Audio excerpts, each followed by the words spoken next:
Hi guys, welcome to Off the 10th Beer Reviews. My name is Chris and today it's Christmas season. That's right. Well, this beer isn't specifically for Christmas season, but I know it's Christmas season when this one shows up. This would be from Amsterdam Brewing out of Toronto, Ontario. We are looking at Double Tempest.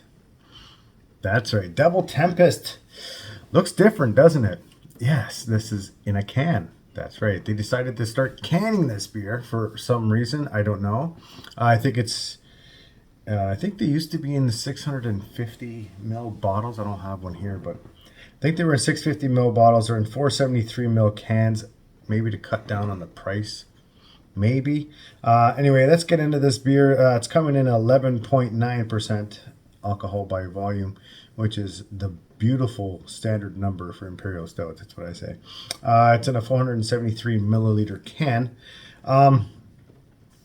Yeah, 2023. Let's read the side that they decided to write with gold writing on the side of a black can. The 2023 edition of Double Tempest rested for 8 months in a mix of Buffalo Trace and Four Roses barrels. There we go. And there's a whole bunch of tasting and aroma notes on there I'm not going to read. But yeah, I'm excited to have this one. Thanks to Greg, the beer burglar, or whatever name he's going by nowadays. Anyway, Greg let everyone in our chat know that these were available. So he bought a case and I said, I'll buy 4 of them off you. And I did. And that cost me around $40. So yeah, it's almost over $10 a can for this. So this is always a favorite of mine every year. So this year should be no exception. So let's get into this right now. Never even touched the fridge. Went and picked this up and got to meet Greg's mom. She's awesome. Anyway, here we go. All right, as you can see, we are seeing through that. It's not as black as I thought it was going to be, but nevertheless, we're going to take a look at this. Okay, it's going to look exactly like pitch black on camera. That's what it's going to look like. There is a little bit of a ruby red at the bottom there. Head is sticking around nicely too. Looking so good and so delicious looking. Mocha color head. Yeah, looks fucking like a fantastic barrel-aged stout. That's for sure. Let's take a smell. Okay, I can. It's hard to smell bitterness, but I can smell bitterness from this one. All right, what we're getting from this beer right off the hop is the barrel. The barrel is coming through big time. Maybe it's because I just poured it, didn't give it a chance to breathe a little bit, but picking up barrel, picking up a little bit of a vanilla hint on it too, probably from the barrel. Yeah, a little bit of like a dark fruit kind of a smell.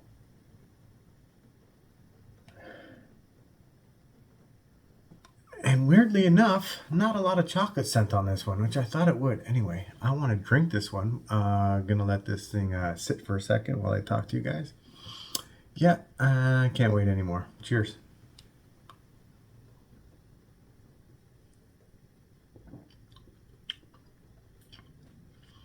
Oh yeah, that's good. That's tasty.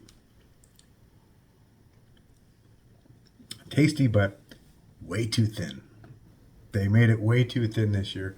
I can't remember now how big and viscous the other ones were now that I'm drinking this one, and I'm thinking that they were all like this, but I don't think so. This one seems a lot thinner. Straight up medium body on this one. I wish I had a bigger body, 11.9%. I'm kind of disappointed in this right now. But I'm not super disappointed because the taste is fantastic. But going back onto the mouthfeel, it is it's giving me a little bit of the sticky lips on this one. It is a little bit too thin at 11.9%. Like I said, it's in the medium body range. And it's effervescent, which is, yeah, dancing all over my tongue. And now it's starting to stick to my tongue as I take in my third sip there. Yeah, it tastes fantastic. It's too thin of a body though. Oh, it's going to bother me. It's going to hinder the score, that's for sure. Let's talk about the taste. Sticky lips on this one, like I already said. With that coming, that's probably coming from maybe the amount of that I'm getting with the chocolate, kind of the taste to this. I know that didn't really make any sense. I think I'm just talking out my ass. But first, second, third sip, picking up coffee, picking up chocolate, and definitely picking up that barrel. Totally getting the bourbon on this one. And I like it. It's nice. 11.9. It's a little bit chest warming for sure. Nothing going down, like no burning or anything like that, which is a plus because fuck, it could be sessionable, but who's gonna session these things, right? Greg? Yeah, he would. Okay, going back into the taste now. Now we're talking about there's a hint of a fig or a dark fruit, maybe a little bit of a raisin and molasses. I know it keeps sounding like the same thing with every one of these imperial stouts, but they're basically the gist of it, just different amounts of flavor I'm getting on it. Yeah, a little bit more of molasses, I think, on this one.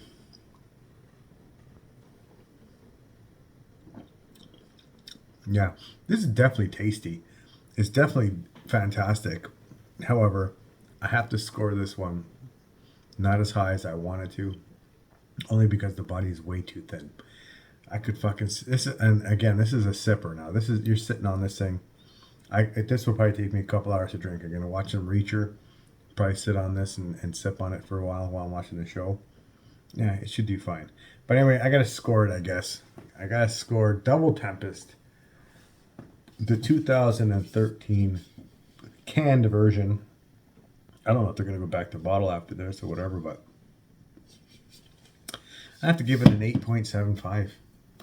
Used to be a 9 or a 10. This version right now, 8.75.